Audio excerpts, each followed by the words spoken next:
करुणापूर्णसुधाब्धे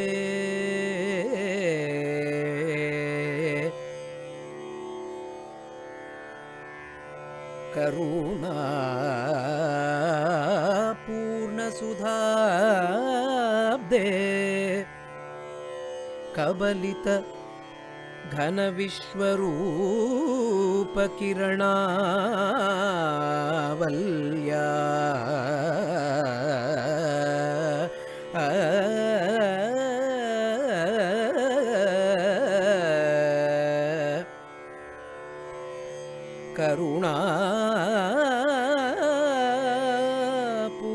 करुणापूर्णसुधाब्धे कबलित घन विश्वरूप किरणावल्या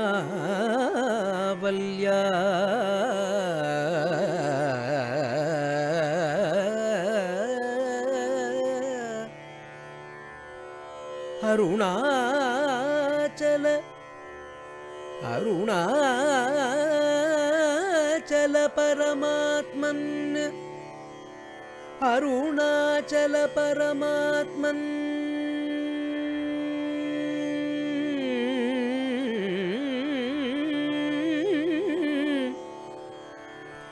अरुणाचल परमात्मन् अरुणो भव अरुणाचल परमात्मन् अरुणो भव चित्तकञ्ज सुविकासाय अरुणो भव चित्तकञ्ज सुविकासाय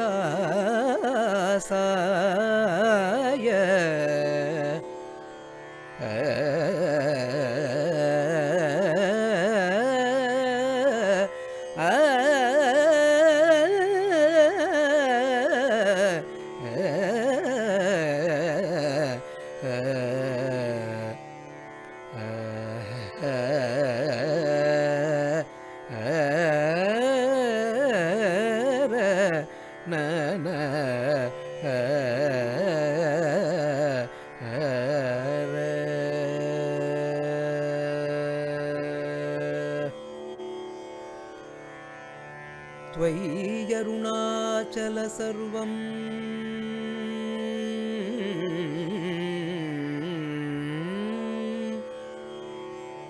त्वयि अरुणाचल सर्वं भूत्वा स्थित्वा प्रलीनमेतत्सर्वं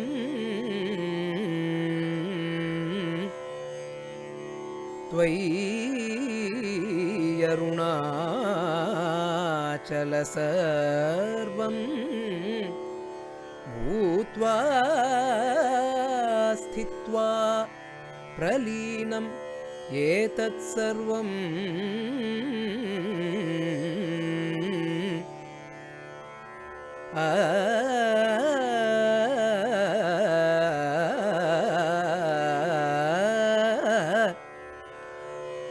हृद्यहमिति हृद्यहमिति हृद्यहमिति आत्मतया हृद्यहमिति आत्मतया नित्यसि भोः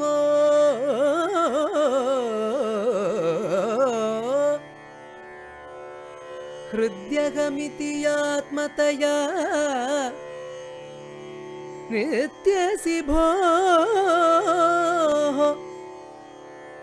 ते ये वदन्ति ते वदन्ति हृदयं नाम हृदयं नाम ते वदन्ति हृदयं नाम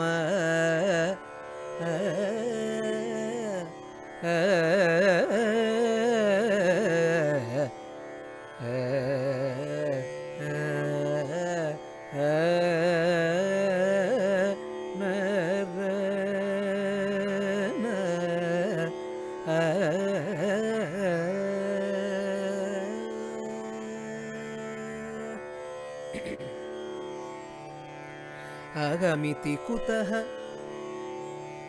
अगमिति कुतः आयाति इत्यन्विष्य अन्तः प्रविष्टया अत्यमलधिया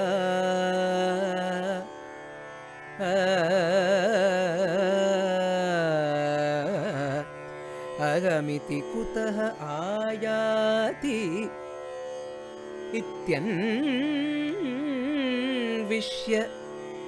अन्तः प्रविष्टया अत्यमलधिया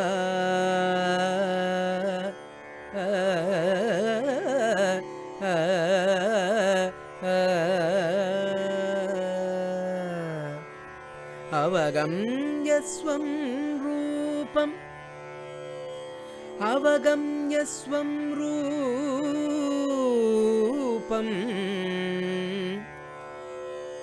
अवगम्य स्वं रूपम्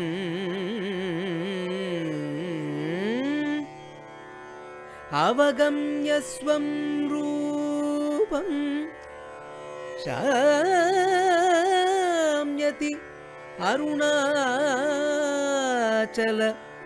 अरुणाचल अरुणाचल त्वयि नदीवाब्धौ त्वयि नदीवाब्धौ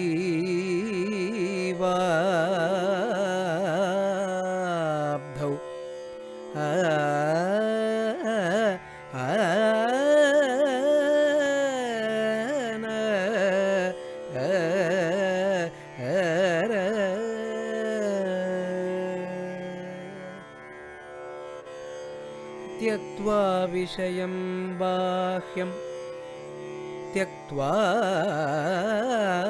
विषयं बाह्यं रुद्धप्राणेन रुद्धप्राणेन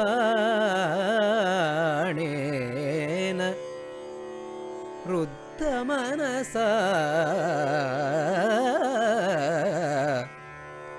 त्यक्त्वा विषयं बाह्यं त्यक्त्वा विषयं बाह्यं रुद्धप्राणेन रुद्धमनसा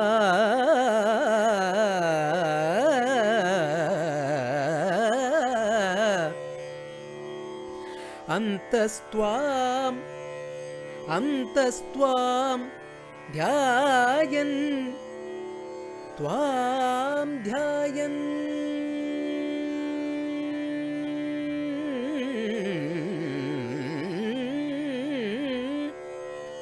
त्वां ध्यायन् पश्यति योगी दीदितिम् अरुणाचल त्वयि महीयं ते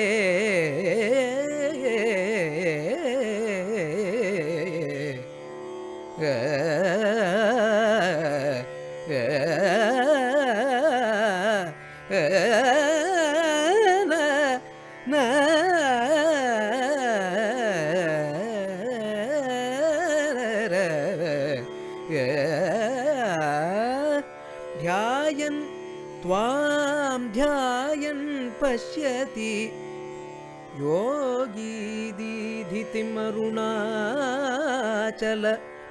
त्वयि महीयं ते त्वयि महीयं ते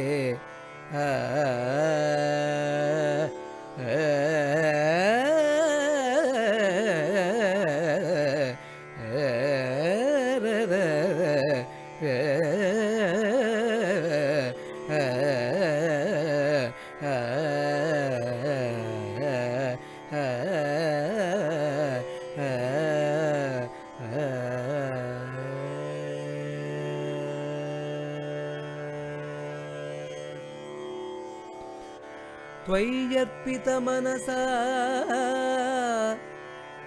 त्वय्यर्पितमनसा त्वां पश्यन् सर्वं तव आकृतितया सततम्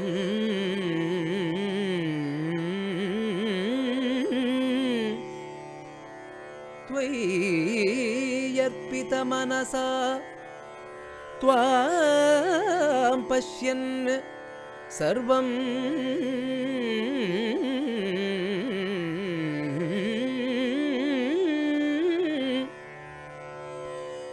त्वां पश्यन् सर्वं तव आकृतितया सततम् भजते भजते भजते अनन्यः प्रीत्या भजते ये भजते अनन्यः प्रीत्या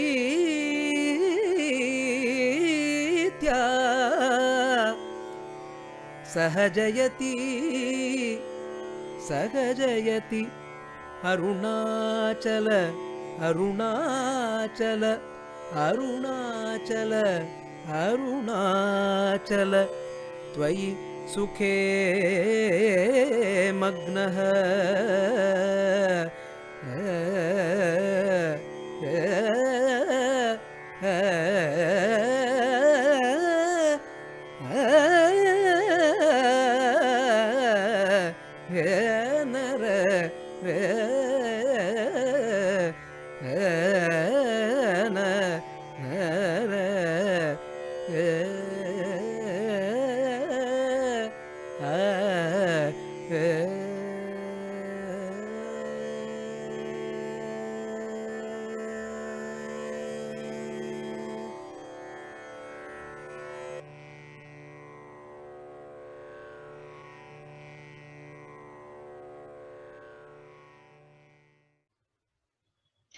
Namaskaram and welcome to the third session of the Ramana Sudhamritam series. Yesterday we saw the death experience of Bhagavan. The entire life of Bhagavan changed after this. Later, Bhagavan reminisces this with one of his friends. He says, it was as if an elephant, a huge elephant, had entered into a small lake, small pond. That was the kind of feeling I had when this entire experience, when this ultimate Shakti entered into me, or when I had this experience of the Shakti. Into this fragile human structure, this source of the universe is revealing itself. That is how Bhagavan explains it to one of his friends later on. But the life of Bhagavan was to completely change. His attitude completely changed. He was no more interested in all the physical, the mundane activities, the activities of the world, no more interested him. So one day he was doing some homework or something which was given in his school. And in middle, he just felt the wastefulness of all that. And he just threw away the books and sat down in complete silence, established in the self. As he did this, his brother, elder brother Nagaswami was there. So Nagaswami makes a remark. He says, what is the use of all this for a person like this? Indicating that you seem to be acting as if you are a sannyasi, a yogi. Then why are you still remaining in this world and trying to do all these things, trying to show off and trying to remain in this? You just leave. Trying to indicate all this through this, it is true. I should no more now remain in this kind of life because my calling is elsewhere. I should no more live in this life and try to torment. So immediately he was given 5 rupees by his brother for paying his college fees. So Bhagavan takes 3 rupees out of that for his journey and 2 rupees he keeps it back, and he writes a letter to his brother and he says that please don't look out for me. I'm going to my father. My father has called me and I'm going to him. So please don't search for me. Here are the two. I've taken 3 rupees for the train and here are the balance 2 rupees.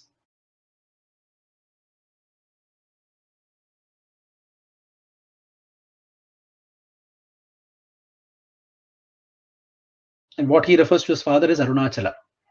So immediately when he said this, that inner calling came of Arunachala to go to Arunachala. So he knew that he has to go to Tiruvannamalai because this was already, that episode had happened where he knew that Arunachala is in Tiruvannamalai. But he doesn't know. He goes to the station, then he finds there is a train to Vilpuram. He goes to Vilpuram. Then from Vilpuram, he finds out that there is another train that goes to Tiruvannamalai, but then he has only the amount or money which can take him to some distance. He gets down at that particular place and then he walks the rest of the distance. And finally, after walking all this distance, he reaches a place called Tirukkoilur. Tirukkoilur, which is a hillock, an elevated place from where you can see the Kshetram of Arunachalam. At a distance, Arunachalam is visible there from that place.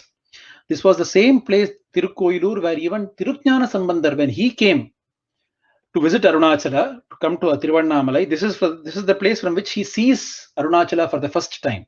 The Gopuram, the Tiruvannamalai Gopuram, he sees from here. And he pays his tribute to the Lord from here and says that now, from here, I need to make the journey towards Arunachala. But those days, during the time of Tirujnana Sambandar, it is said even today, if you see there are a lot of forests, so a lot of wild animals. So many people say that these wild animals are very dangerous. You cannot make this journey now from here to Tiruvannamalai is going to be very difficult. So Tirujnana Sambandar at a point even decides to return back, paying his namaskarams to Arunachala from there itself, from Tirukkoilur itself. He is planning to return back.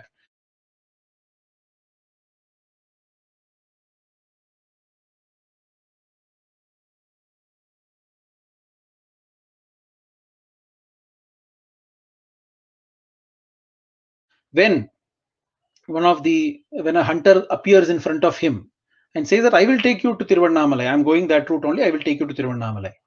Then he takes Tirujnana Sambandar. On the way, a group of dacoits, they come, they steal away all the ornaments, the dress, everything of Tirujnana Sambandar, and Tirujnana Sambandar goes as an andi. Without anything, he goes to Tiruvannamalai, to Arunachala. And after having the darshan of Arunachala, Arunachala says that I only came as all those dacoits, take all this back. So he always likes to see everybody in the andi, in the form of an andi. Andi Peritta Arunachalam. That is how it is called. What you get, every place has got a speciality where you get certain things, food items, somewhere you get different kinds of textiles. What you eat in Arunachalam, which is very famous and which is there in abundance, Andi, Jnanis, Mahatmas. This is what you get in Arunachalam because they are in abundance. That hill, that is another beauty. Arunachalam Mahatmyam, it is a well-known Tirtha Kshetram in the Puranas. Puranas speak immensely about Arunachala. Aruna Achalam. Achalam is what? Something that doesn't move.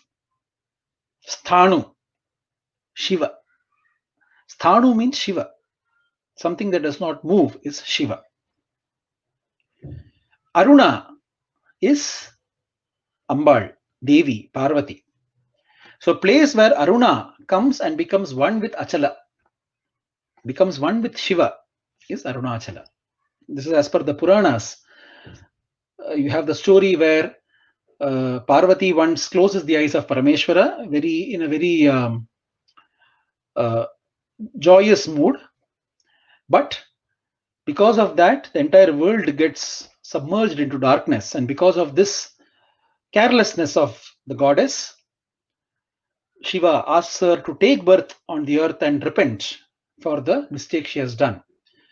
So she takes birth on the earth. She comes to Kashi and she performs Annadanam. She performs the great charity of food. And then she moves to Kanchipuram. She does tapas, penance in Kanchipuram as Kamakshi, tapas Kamakshi. And there the Lord comes, is pleased with the penance of austerities of Parvati. He blesses her and says, I will merge with you in Arunachalam. Go to Arunachala, I will meet you there and merge and take you within me in Arunachala. And she comes then to Arunachala. And Arunachalam, when she comes, at that time, Gautama Maharshi, his ashramam was in Arunachala. He accepts her as his shishya, and he advises her, he gives her upadesham of the highest jnanam, of Brahmajnanam, and then, after knowing that Brahmajnanam, Goddess Parvati merges with Parameshwara at Tiruvannamalai. So that is the greatness of this kshetram of Tiruvannamalai. So this Tiruvannamalai from then on has been attracting like a magnet. It is a magnet that attracts all the jnanis and mahatmas into it, and it merges them with it. That is why it is such a radiant spiritual magnet.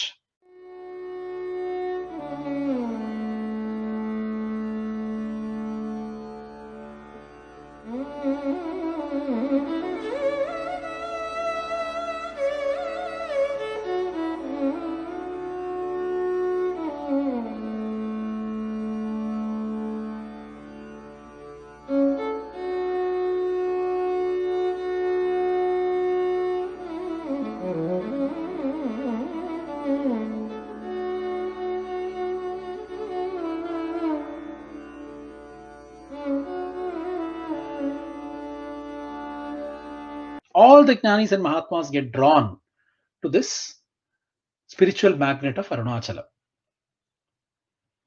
It is said that Arunachala is nothing but Parameshwara, Shiva in the form of a hill. That is Arunachala. That is that mountain. So here, the moment Maharshi decides where to go, it is so Tirukjnana Sambandar is taken to Arunachala, and then he's returned back everything. So Tirukkoilur is a place from where even Tirukjnana Sambandar had the vision of Annamalai. So here, Bhagavan also reaches this place of Tirukkoilur, and then from Tirukkoilur he then further travels down to Tiruvannamalai, and then he reaches the kshetram of Tiruvannamalai. The beauty is, on that day he reaches Tiruvannamalai. Something inside him says that why? Because he's a Brahmana, the Upanayana, the Upavitam, Yajnopavitam is all there. He just breaks everything and puts it into the water. Whatever dress he has, he tears out everything. His head is, somebody it seems was there sitting there. He asks him, do you want me to shave your head? So he just sits there. He shaves the head.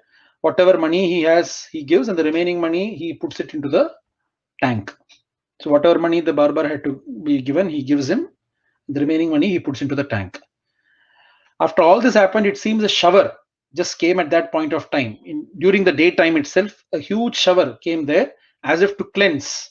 After all the shavaram and everything, it cleanses Bhagavan completely, and Bhagavan goes into the kshetram. So we don't even know. These are all very mystical, because and those of you who have visited the Annamalai Kshetram, Tiruvannamalai, it's such a huge temple and such a busy temple. But at that point of time, we don't know what it was. It seems Bhagavan just went into the Garbhagriham, and he did Alinganam. He embraced the lingam, and he says, "Oh Father, I have come. As you have instructed, as you asked me to come, I have come." The moment he says that I have come as you had instructed, and I see you, I behold you, he says when he comes there, oh Father, I behold you. At that time itself, Arunachala gives him the Upadesham. Who is the one who saw? Kandavan Yavan. He says Kandain. Kandavan Yavan. So at that time itself, Arunachala tells, who is the seer? Who is seeing? Look into that. Don't look into the external world. Look into the person who is seeing. Look into the seer. And at that time again, Bhagavan's vision goes inwards. Now he is outwards. He is seeing the lingam in front, but Arunachala pushes it back inwards, and Bhagavan gets established in that inner vision, in that inner self. So Arunachala, so though Bhagavan had the Anubhavam of the Jnanam earlier through the death experience, but in the form of a guru, Arunachala again comes and he gives the Upadesham to see inside. And through that Guru Upadesham, Bhagavan gets established in his true self. After that, he loses complete awareness of the external world. And this was probably the first and last time Bhagavan ever visited Arunachalam temple and Tiruvannamalai, and he sees the Lord. This is the first and the last time. After this, you will find that then he goes from one place to another. And after he was there in the Ramanashramam, there is no time Bhagavan, he does Girivalam. Bhagavan used to do regular round pradakshina of Arunachala, but never has he come to the temple again. So this is the first and last time Bhagavan sees the lingam and he gets the Upadesha, Jnana Upadesham. And then he remains established in the self. He remains in the Ayiram Kala Mandapam, the 1,000-pillared temple of the 1,000-pillared hall of the temple. He stays there for some time, but then again, the external people, they start troubling Bhagavan. Some of the small boys, urchins of the town, they start throwing stones and pebbles. So then he moves away into Padala Lingam, an inner Sannidhi which is there below, which is a bit isolated from everything. But it is not very well kept. Even today, you will see many of the Tamil Nadu temples. The temples are beautiful, architecturally fantastic, but you will see the maintenance is extremely bad in many of these temples, which is a great danger to the upkeep of these temples. So he goes deep inside into this, which is a bit isolated, and there is no much people coming in there. One of the lingams are there. It's called Patala Lingam. He goes there and he stays there. So because of the unkempt situation there are many worms and vermins are all there. After a period of time, they're eating Bhagavan's body. There is flesh coming. There is blood oozing. But Bhagavan is completely unaware of all this, and he is established the inner self, in that Santripti, in that Sampurna, Purnatvam. He is just established there. He has lost consciousness to the external world. Even here, there is some trouble that he receives from few people, but luckily for him, Sheshadri Swamigal spots him. And Sheshadri Swamigal is another great Mahatma who lived in Arunachala. And he spots him and he realizes that this is a great Jnani who is here in the form of this young lad. He refers to him as Brahmana Swami, the young Brahmana Swami. So Sheshadri Swamigal, along with the help of few devotees, then starts taking care of Bhagavan.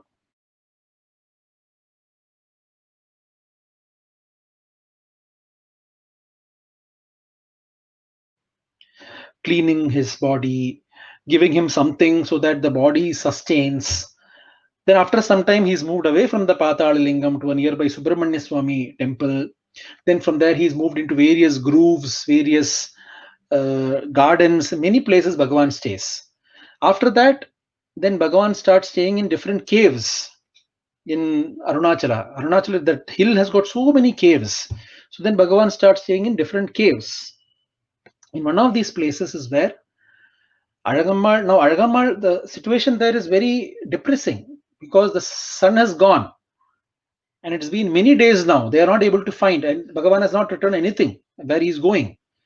Somebody knowing this family and seeing Bhagavan in Tiruvannamalai comes and gives the news to Alagammal that Venkatraman is in Tiruvannamalai. And then Alagammal goes with Nagaswami, the eldest son, to meet Bhagavan.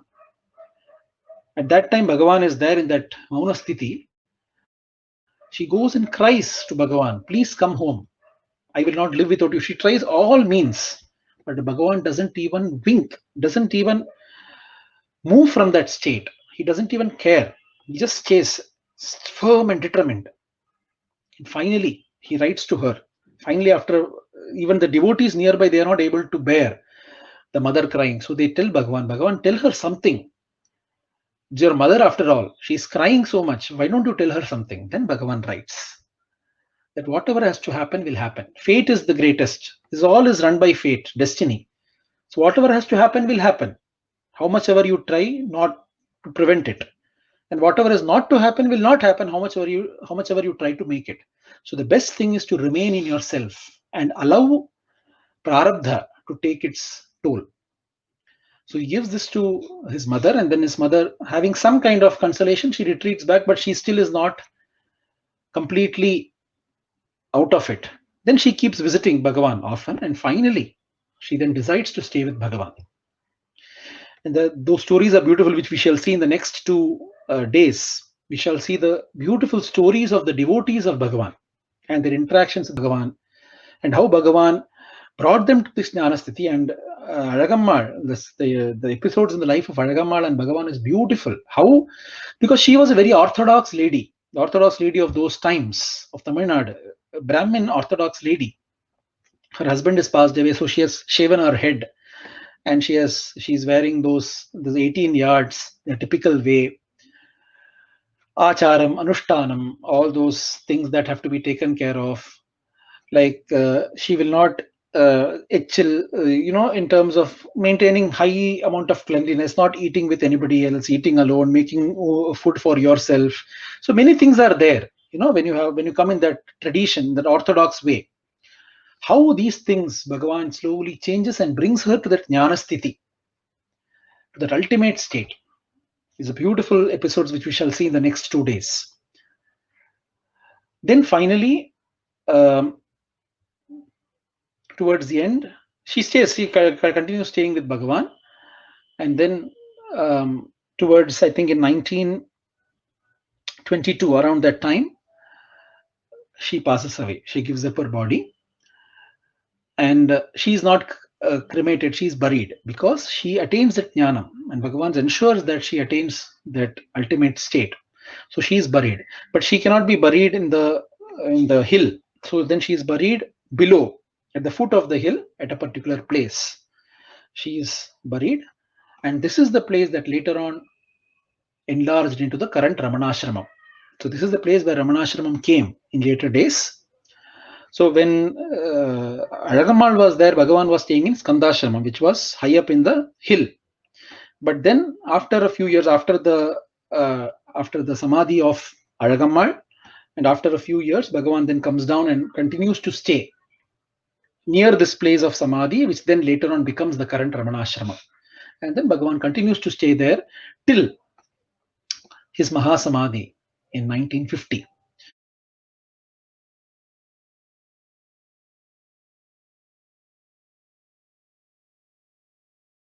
Around 1949, Bhagavan gets affected with sarcoma, a kind of tumor in his hand. Many kind of doctors, they try different kinds of medicine, they try surgery, so many things are tried on Bhagavan, but it doesn't yield. And finally, in 1950, Bhagavan gives up the mortal frame, and all the devotees, not just in Tiruvannamalai, but elsewhere also, they are able to see blue light which goes across the sky at the time of Mahasamadhi of Bhagavan. So I've just told you the events that happened, but so many beautiful episodes are there in this life of Bhagavan, which we shall relish in the next 2 days. So all this, mostly I have taken whatever I have said till now and whatever I will be speaking in the next 2 days, mainly from the lectures of Nuchur Venkatramananna. Ganeshananna is the grandchild of Ramana Bhagavan itself. He comes from the family of Ramana Bhagavan itself, Ramana Bhagavan's brother's grandson. So his talks and his lectures, and especially the next 2 days that I'm going to be speaking about the different episodes in the lives of different devotees, is taken a lot from Ramana Periya Puranam. It's a beautiful compilation of the incidents and episodes that have happened in the lives of devotees, which has been compiled by Ganeshananna in the form of Ramana Periya Puranam. So it's a beautiful, it's a treasure for the devotees of Bhagavan, which I shall be primarily referring to for the next 2 day sessions. So hope to see you all again in the next 2 day sessions, where we shall relish and we shall enjoy together listening to the great episodes and incidents in the life of the devotees of Bhagavan. Until we meet next, Namaskar.